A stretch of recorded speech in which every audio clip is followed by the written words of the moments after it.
Welcome back to another Kray video. Please subscribe to our YouTube channel so you don't miss any videos.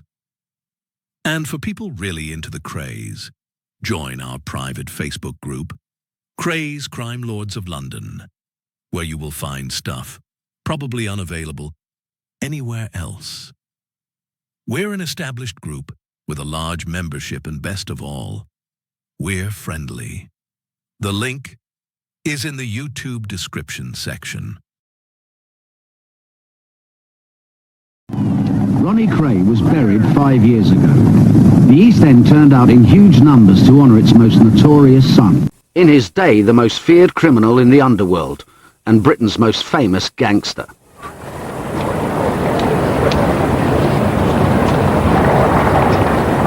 Using exclusive new information and eyewitness accounts, we can now reveal the underworld alliance that sustained the Kray firm's reign of terror. Reggie Kray, the surviving twin, was released for the day to attend the funeral. Tonight, he is 31 years, 6 months, 3 weeks and 2 days into a life sentence for murder. Among the mourners is bank robber Freddie Foreman. His partnership with the Kray firm goes back 40 years and threatened to defeat the detective who jailed the Krays. Freddie Foreman was far more involved with the Krays than I believed at the very beginning. He was a serious member of the family. I didn't realise that at the very beginning. I thought the Krays were constrained to using their own people. But Foreman was somebody that they could call upon at any time when they wanted some serious business to be perpetrated. Foreman was an evil man. He was a hitman that was open to offers, and so I think that, bearing in mind his track record, 30 years imprisonment would have been justified. Foreman was one of the pallbearers. He'd just completed a prison sentence for handling money from the biggest cash robbery in British history. Tonight he talks frankly about his career in crime and life inside the firm.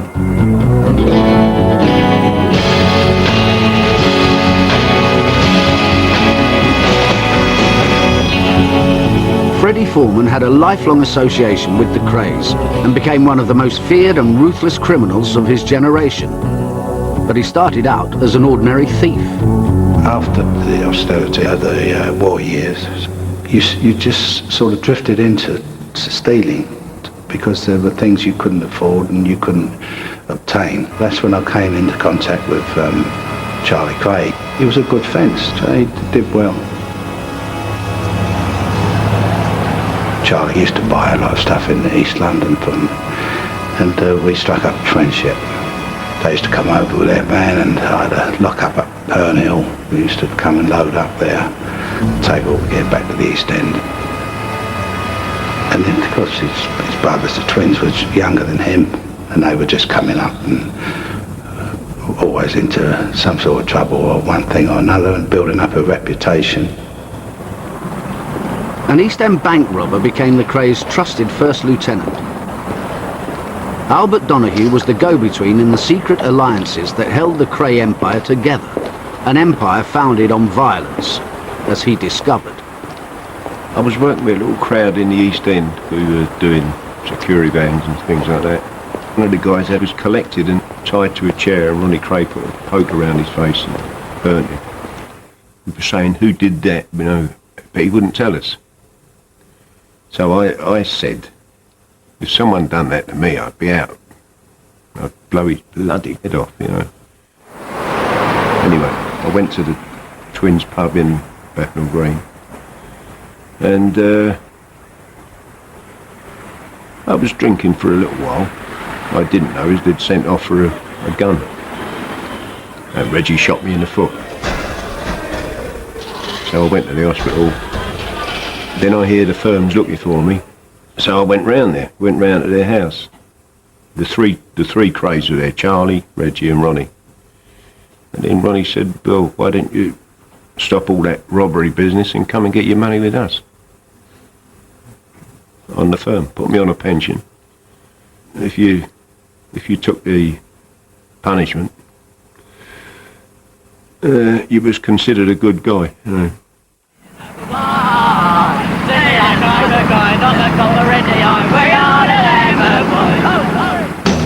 But the only thing to do was go on my toes over to the east end of London. It was like crossing that little bit of water was a different world. You know, it was a different area.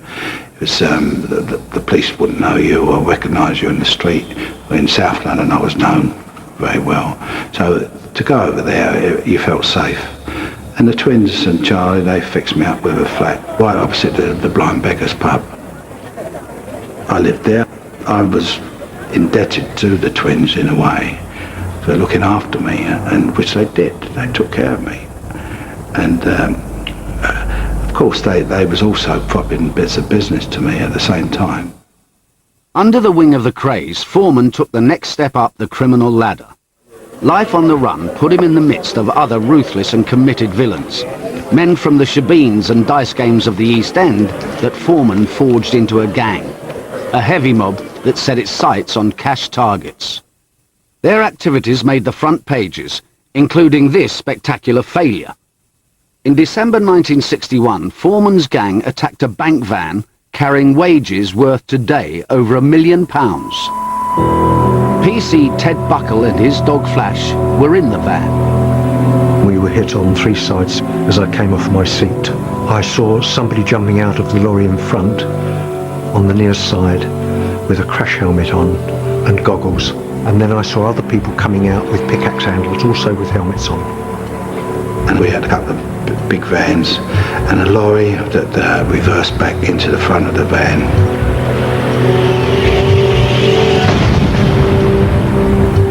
We had to come along the side of it in another van, and we tore down the side of it. It smashed the side windows.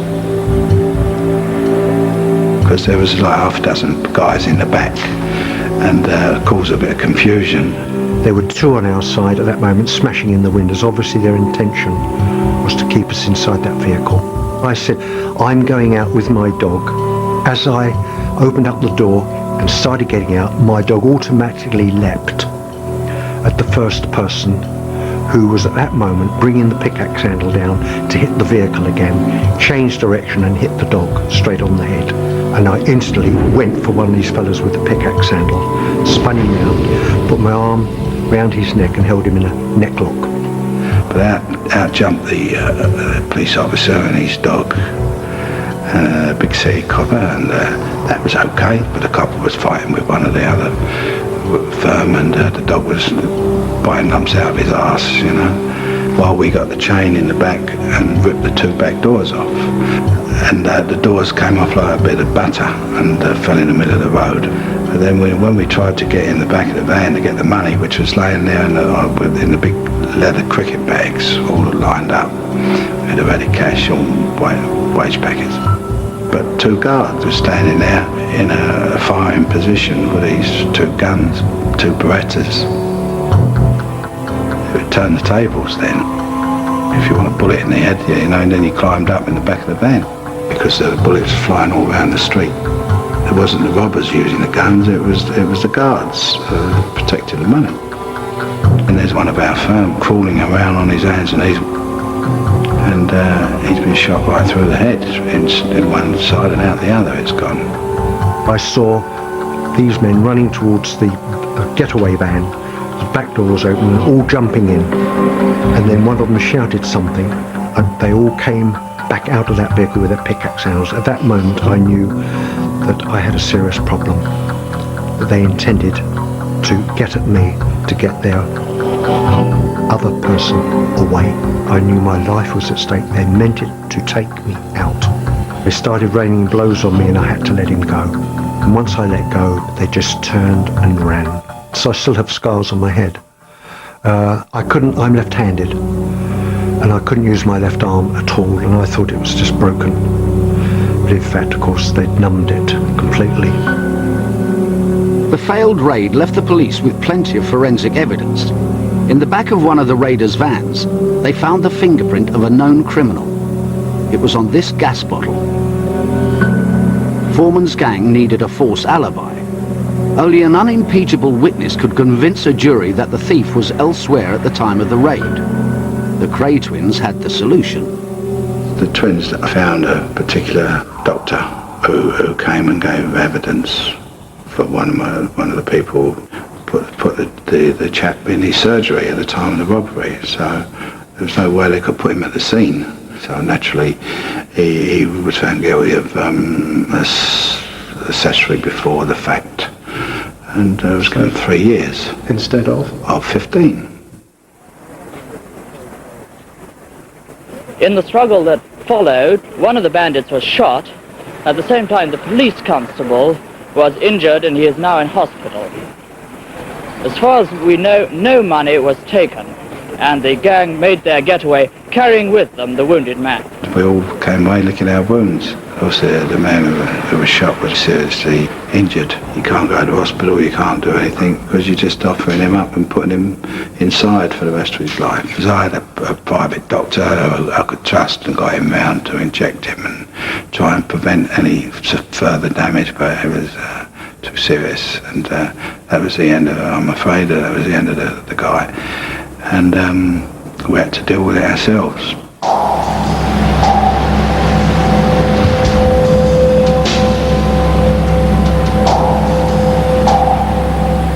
We had a little sideline of the smuggling, which was down in New Haven, bringing watches over from Belgium and France, going out to sea in a fishing boat, you know, a very safe old boat. So we had that facility open to us from the old fisherman who was down there, and that's where we actually disposed of him. Took him out. He knew all the shipping lanes and the fishing lanes where it was safe to put down anybody, and wrapped up the right way, and chicken pie and stuff, you know. So that is the way to do it, weighed down, and that's what happened.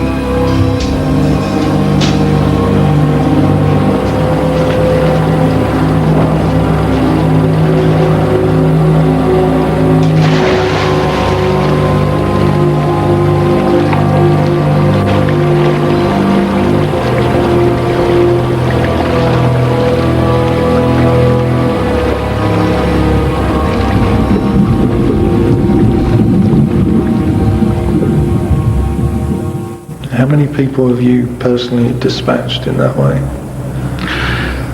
It sounds a bit gruesome, Frank, to talk about that. More than one? Two? Yeah.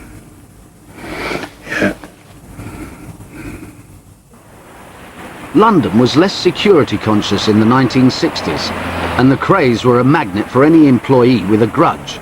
With inside information, Foreman's gang could simply sneak through a door in the lunch hour and come away with an enormous prize.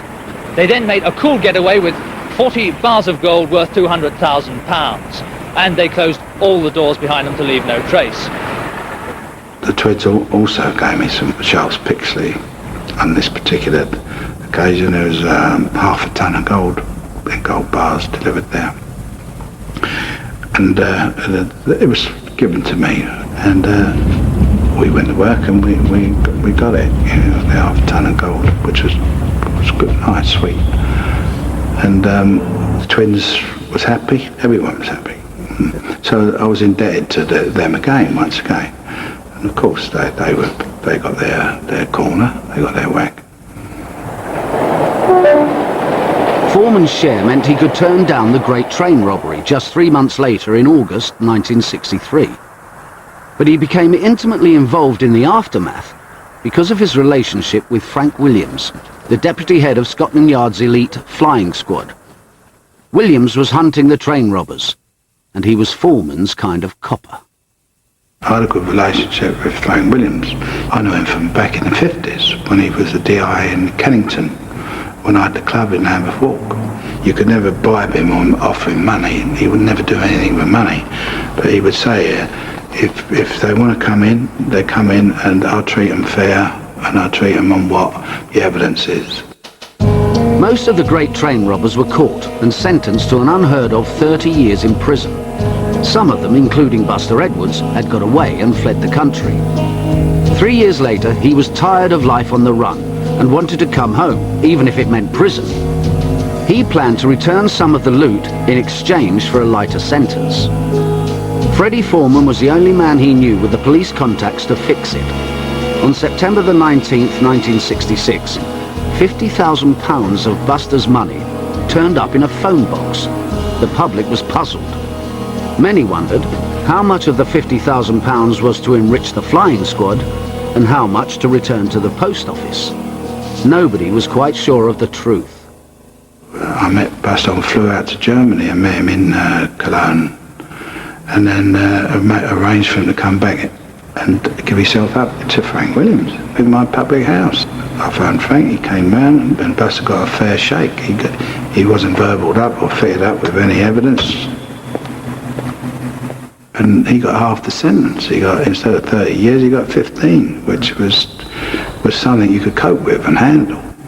Foreman was carving out a unique position for himself in the underworld. On one hand, he had the support and friendship of the Krays.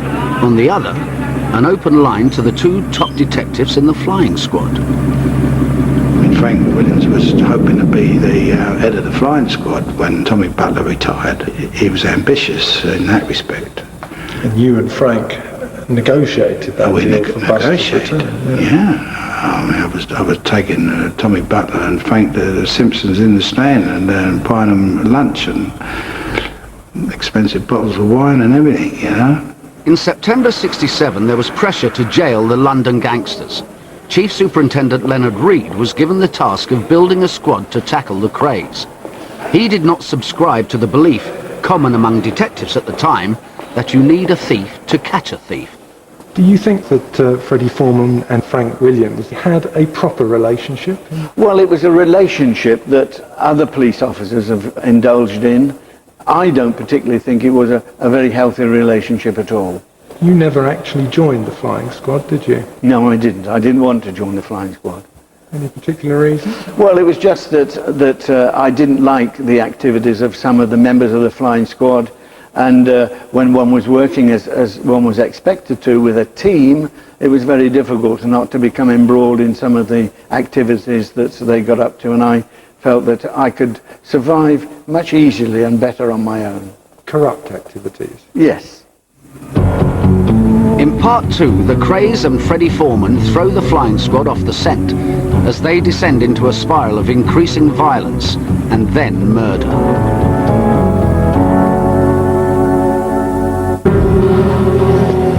In January 1965, Freddie Foreman became a murderer after his brother George was targeted in an underworld vendetta. Two villains armed with a shotgun blasted George Foreman in the groin when he opened his front door to them. He nearly died. The information network of the Krays helped Freddie Foreman take his revenge. The attackers were tracked to a Bethnal Green pub. One of them was a small-time thief called Ginger Marks. Foreman and his mob raced to the pub and gunned down Marks in the street. They bundled the corpse into the back of the car. All that was left at the scene were Marks's spectacles and a pool of blood. Naturally, I wanted revenge, and it was payback time, you know, for me. And the sooner I got it over with, I couldn't live with it. I had to do it. I mean, the police knew, and everyone in the underworld really knew what went down there, and I didn't need the brains of Lloyd George to work it out, but proving it was another thing. And everybody who was associated with me was under investigation and getting their doors kicked in and all their properties spun, you know. And nobody would talk because they feared you? Well, they never, it was just not fear, it was out of respect. They never spoke. That's what it was all about. The body took the boat journey from New Haven. The police had nothing to go on.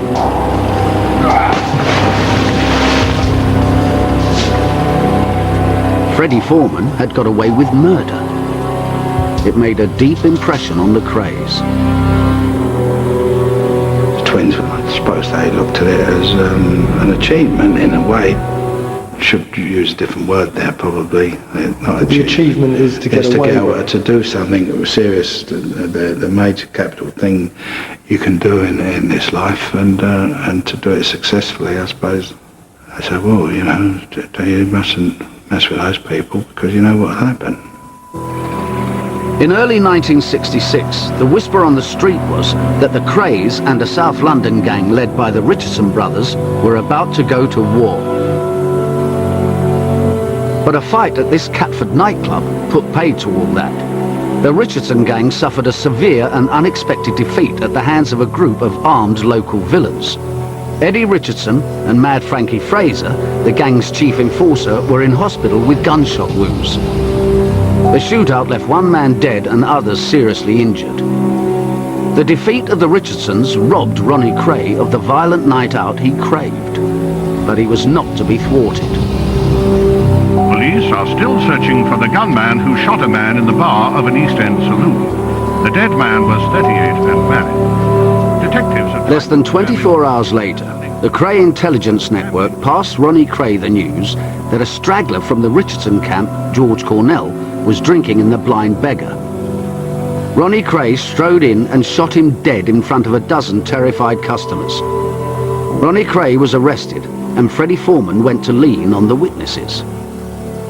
His intervention, backed by his reputation as an unconvicted murderer, ensured that the first police investigation ran into a wall of silence. I went to see them afterwards and just to confirm that what was being said. It's just nice if you're in the toilet, you hear guns, you don't come out. And if you don't see anything, you can't say anything about it. You were there to guarantee the unwritten law that you don't talk. Yeah, to that extent, yeah. Freddie Foreman and the Krays were forming a unique alliance in the underworld. The fear they generated allowed them to penetrate London's clubland and take their extortion rackets into the West End unopposed. Mafia money from America helped open the fashionable Colony Club, and the Krays and Foreman were partners. It seemed they had struck gold.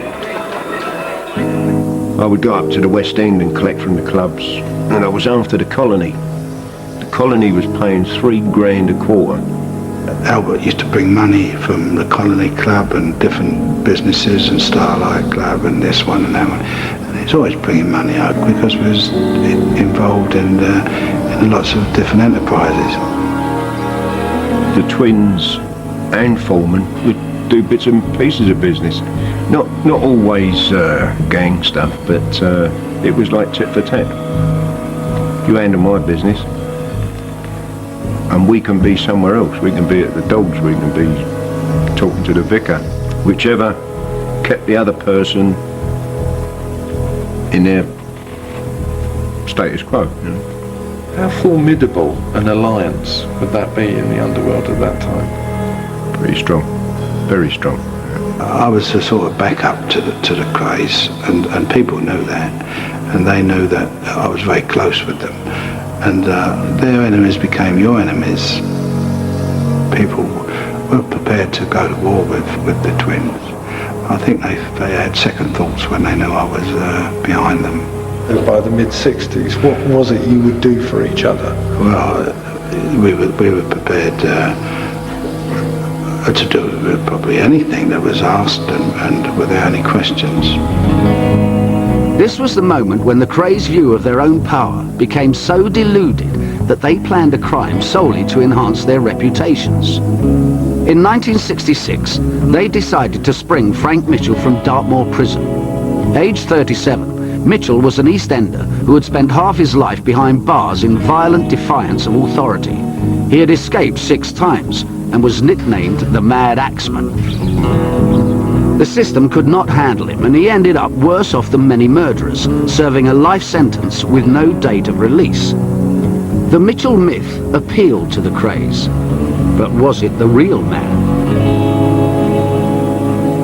Mitchell, he'd been birched, he'd been flogged, he'd been certified insane, he'd been in solitary confinement. He'd had an awful life, really. And then when he got to Dartmoor, he began to change. Previously, he took great pleasure in assaulting prison officers and became, because of that, a kind of a hero amongst his fellow inmates. But then when he realised that he was the man that was suffering all the punishment as the result of that, he realised that there was no percentage in that. And so by the time his escape was effected, he was a totally different man altogether. On the 12th of December 1966, Mitchell ran away from a prison working party to rendezvous with two members of the Kray firm, who drove him to a hideout in London. Like his previous escapes, this was an act of protest. Mitchell wanted a date of release from his life sentence, but his repeated appeals to the Home Office had all failed, despite the support of the Dartmoor governor. He looked to his home ground for help. Mitchell was an East Ender, and the idea was the Krays could further identify themselves as benefactors, not only to criminals but to society, by forcing the Home Secretary to give Mitchell a date of release and then send him back and say, now we've achieved something, and there again the Krays have done something that is acceptable and commendable as far as the criminal underworld is concerned. So once again, it's reputation. Absolutely, reputation. It was a crime born of vanity, and it went horribly wrong. In the hideout, Mitchell became increasingly desperate. The authorities would not budge, and he found he had swapped one prison for another. The Krays got him a prostitute, a club hostess called Lisa Prescott, to calm him down. But Mitchell had tasted freedom and wouldn't give it up. Mitchell refused to go back, and then they were confounded. Now what do we do? And so the decision then was taken very clinically, very cold-bloodedly, that they would kill him. And that's what they did. The Krays' invited guest was no longer welcome. Ronnie Kray ordered Mitchell's execution.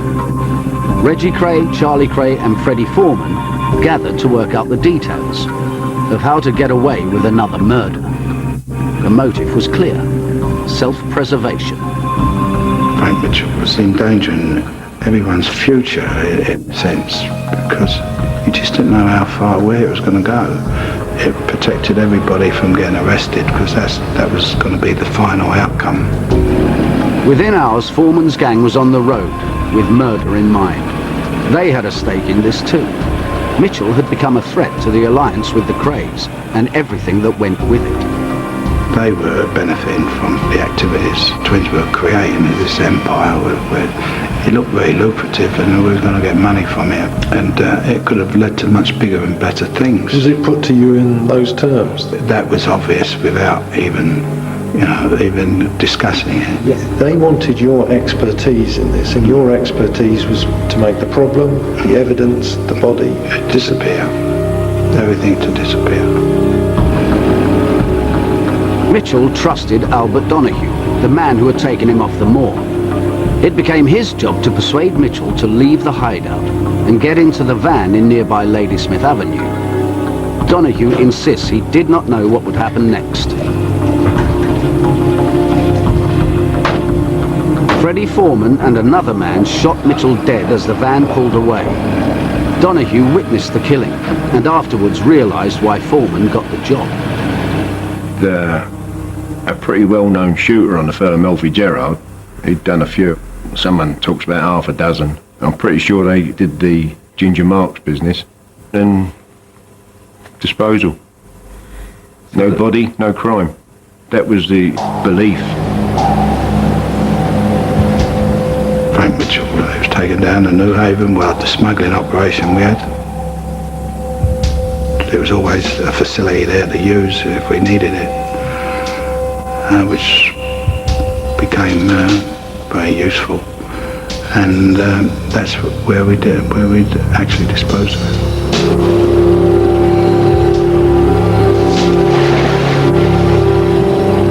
I think it was how mad that I come to do that sort of thing. Well, a little bit of madness there myself, you know. You think you're untouchable. If you do things right, you'll get away with it, and would have got away with it if it wasn't for people opening their mouths, you know. Would you be a happier man now if you had got away with it? No, I'd have been a happier man now if I hadn't have done it. And if I never had to commit these sort of crimes. But I'm not proud of the fact what I've done. I feel sorry and I apologise to their families or anybody that was left behind. It's late in the day to apologise, but I sincerely do. 12 days after his escape, Mitchell was dead. But the biggest manhunt in British criminal history carried on. The public, and more importantly the politicians, wanted results. So the flying squad was put in overall command of the operation to find Mitchell. They quickly concluded he was alive and safely out of the country. There was an individual officer, a chief inspector in the flying squad, who was identified as being the man that would collate all this information about Mitchell, and he was very convinced that Mitchell was in Ireland. Now, where he got that information from, I don't know. The officer involved was Frank Williams. Along with another detective, Williams sent a memo, which has been made public for this programme, asserting strongly that Mitchell was undoubtedly in Ireland. In the memo, addressed to the commander of London's detective force, the officers claimed that two entirely separate sources had confirmed that Mitchell was in the Irish Republic.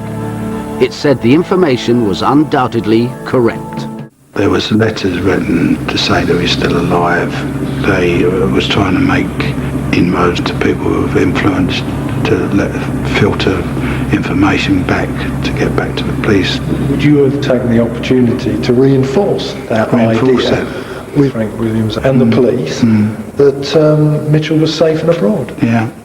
I mean, that was bandied around all over London.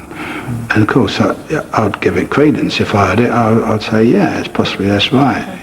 You know, that's the best thing for him. The police swallowed the criminal's line completely, leaving Mitchell's family to cope with the ugly rumours that began to circulate about his ultimate fate. Because 1 minute one person was saying he was in the Bow Road flyover. Someone else said he was fed to the pigs. Someone else said he was down a sand pit. He had been cremated in a cemetery. It's just all different rumours. It was over going to work because like we used to be followed by people like in What, newspapers? Newspapers and that, and like you used to get pointed at and things like that. It wasn't very nice for us. Pointed out why? I mean, what were they Well, saying? they'd just say like that, that's Frank Mitchell's sisters and things like that. The Mad Axeman's sisters? No, I didn't say the Mad Axeman's sisters. They did. Did they? I can't remember that, so. And what was that like to endure? Well, it wasn't very nice, but then I didn't care because we knew he wasn't a Mad X-Man, so it didn't really bother us. What would you say to people who enjoy the myth that's grown up around the gangsters and the criminals of that time? I think it's a load of crap, in other words. They wouldn't enjoy it so much if it had happened to their family, any of their families. The Krays had now got away with murder, twice. They were beginning to acquire a taste for it. In part 3, Reggie Kray gets his own grisly initiation.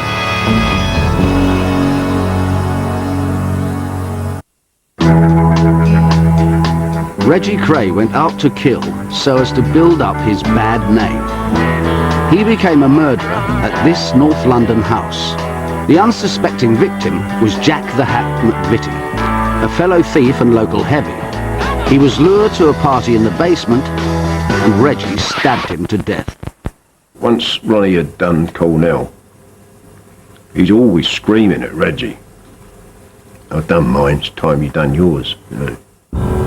A dozen witnesses helped to affirm his new status as a killer.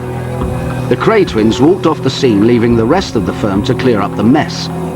In the panic that followed, the corpse was dumped in a car just yards from Freddie Foreman's doorstep. He later served a 10-year sentence for disposing of the body. As I explained to Ronnie, that's me. Finished. I don't want to be involved. I don't want to know anything about anything in the future. No more. Because I wasn't going to play the part of an undertaker to clear up the mess after they on one of their crazy nights out, you know. knew that Ronnie, his temperament, and he'd be phoning me up or sending people over or something every, 2s and 3s in the morning. He'd just iron somebody out and want me to clear up after him. I said, "Dad, this is it, No, don't start going around shooting people or thinking you get away with it, You thought yourself out, where's it going to end, There was a real feeling of foreboding. The atmosphere was such, I couldn't see into the future where I could before, I used to plan ahead, but now I was in a position where I didn't know where it was going to lead to. Frank Mitchell was the writing on the wall. The firm, I could see that I was cracking up. Their nerves were jangled and, then they was all popping pills and stuff like that. I was in a terrible state. And I did try and clear up the situation so that they could survive. Chief Superintendent Nipper Reid was now targeting the Krays with a task force of over 20 officers, each one hand-picked, because he feared corrupt officers would leak details of his inquiry to the Krays. So he based his team at Tintagel House, south of the Thames, and well away from the rumour mill of the Met. I knew that if I remained at Scotland Yard, the likelihood was that information from my office would find its way back to the Kray organisation. I wanted people that I knew and could trust in my squad, and I told all of them that they must under no circumstances visit Scotland Yard alone, that they would go in pairs so that they couldn't be confronted by one of their alleged friends. Nipper Reid was fighting a 30-year-old culture of sleaze, which encouraged detectives and villains to come to a cosy accommodation with each other. You used to meet up with people in the flying squad the same as you did other villains in there. You walk in a pub and they'd be in the other bar and they'd send a drink over, you'd send a drink over and you go sit there, probably be kicking your door down on the weekend and swinging you down the neck, putting you on IDs, and there were police officers obviously you could straighten out, but we don't want to talk about them because they did a service, and if they get an arrest and they get a conviction, and if they could drop out a little bit of the nasty stuff and the evidence, well, that was fair enough. Foreman should have been the flying squad's #1 target. As a busy and determined armed robber, he was precisely the sort of criminal the squad had been set up to deal with, not make deals with. Foreman was leading a charmed life. Some detectives thought they knew why. Freddie Foreman had a very close contact with the man who was the deputy head of the flying squad at that time. There's no doubt that he was an informant of some kind for that man, and it was probably a reciprocal arrangement, and based on that he was probably forewarned about certain matters that he may have been accused of or suspected of.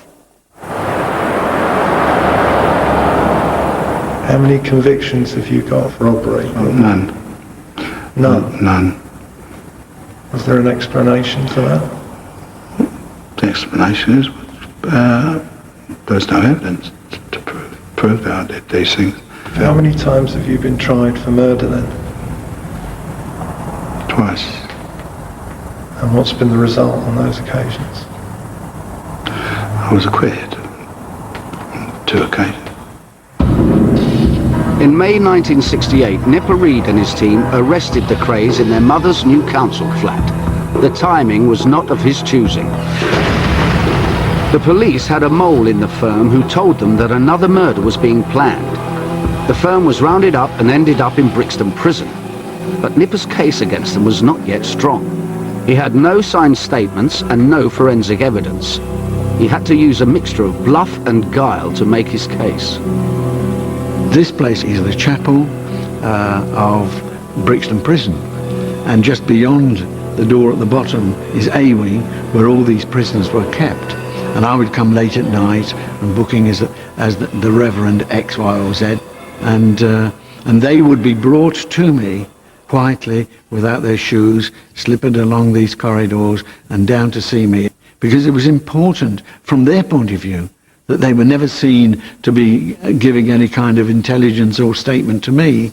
Otherwise their life was in jeopardy. They all understood that. The Krays only knew one tactic: fear. Now that they were behind bars, their idea of a defence against the murder charges was simple: to terrorise members of the firm into pleading guilty to them. I show Reggie my notes. He looks at them and he ripped them up. So Ronnie says, what we've decided is you stand up for Mitchell and we'll take all the other stuff. The other stuff. Once people know they're off the murders, no one's going to accuse them of grievous bodily harm or fraud or anything. They're going to get probation. So I said, I thought, and I went, no. And that was it. Temperature dropped.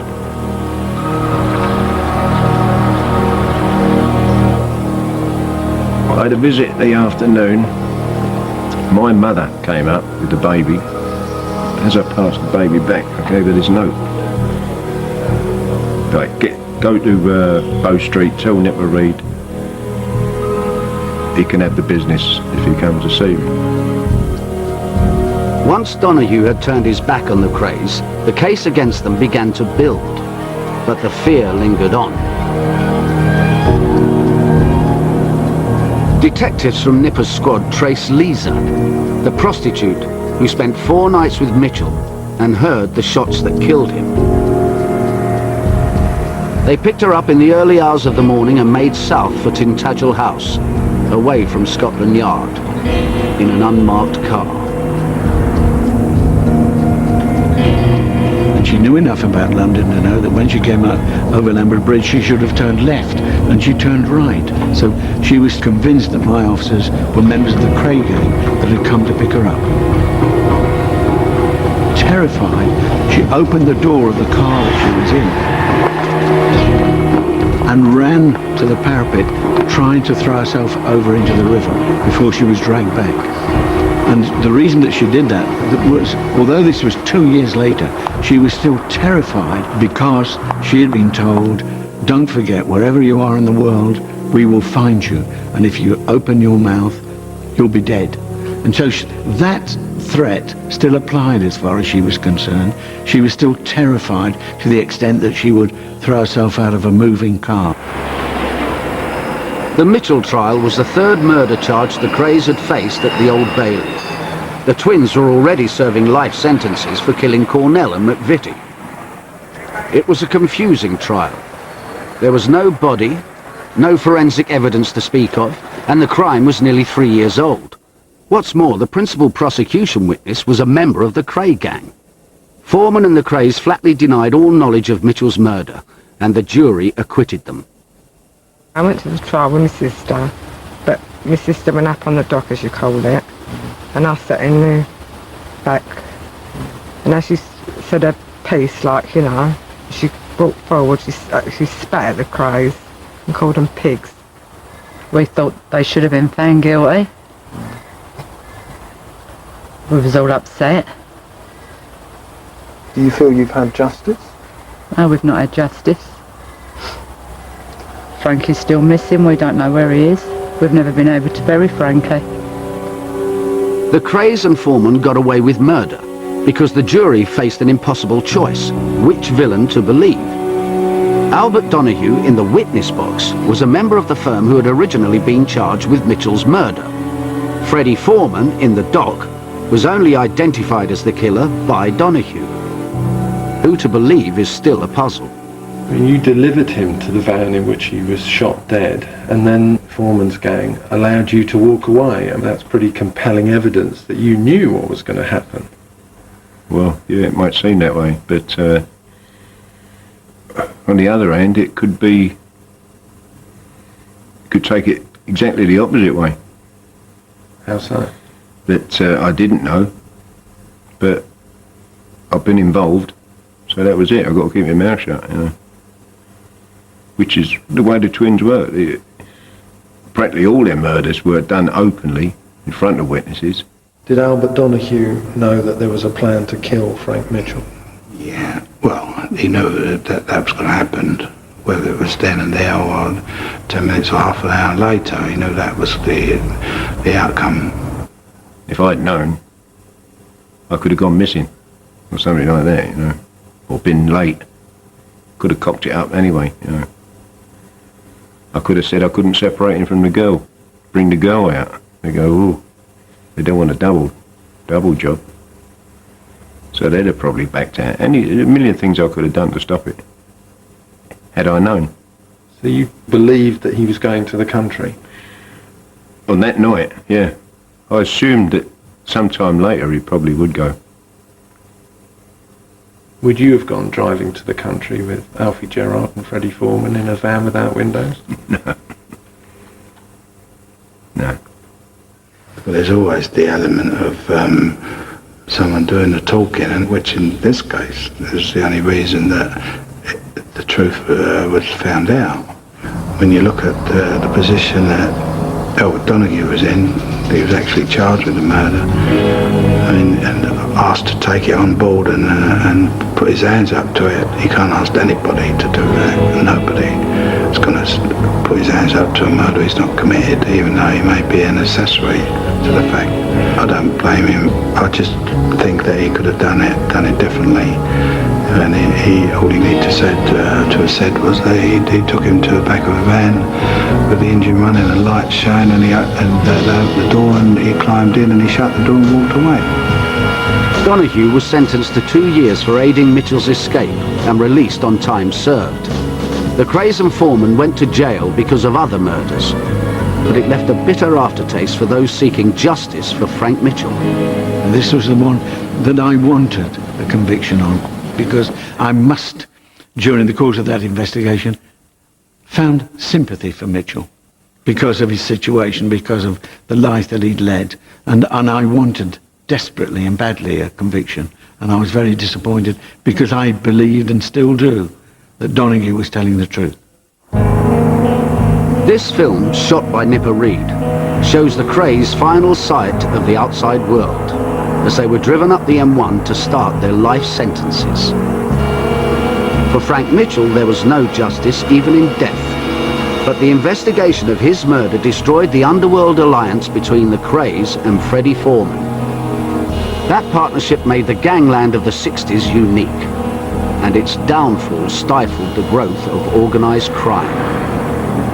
The murder of Mitchell was the first really big charge that we made, and that was the breakthrough. And once we got that one, and that started off, and it began to roll, and we wiped everybody up then, the whole of the gang, and Freddie Foreman were enmeshed in this big sweep, and then people started to crack a little bit.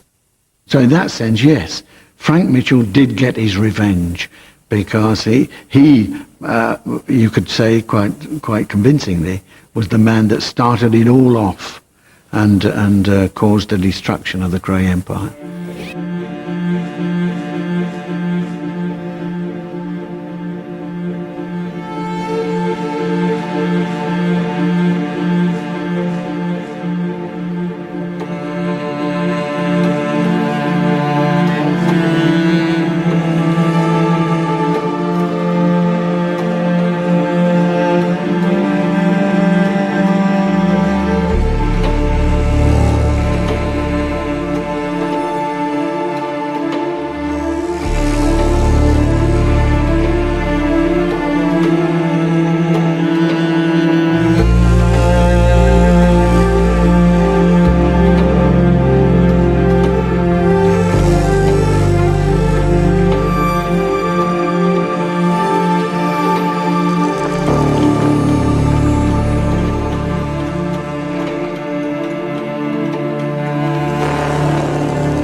Thank you for watching. If you enjoyed the video, please join our Facebook group. It's called Krays Crime Lords of London. We're a friendly moderated group with over 1,000 Kray and other celebrated gangster videos available for view. There's also thousands of images in the photos sections. The link for the group is in the YouTube description section. I